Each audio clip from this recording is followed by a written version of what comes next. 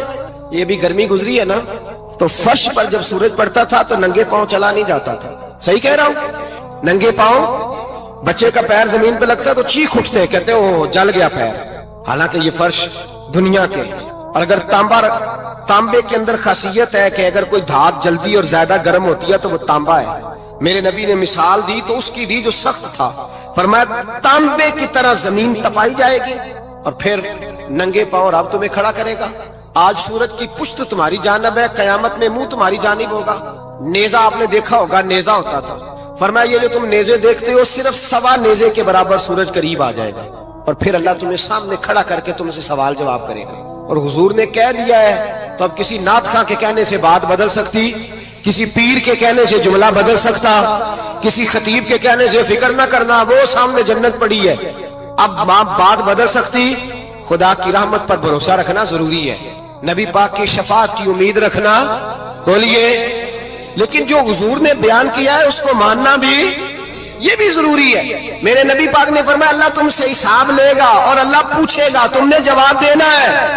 حضور کس کس شے کا؟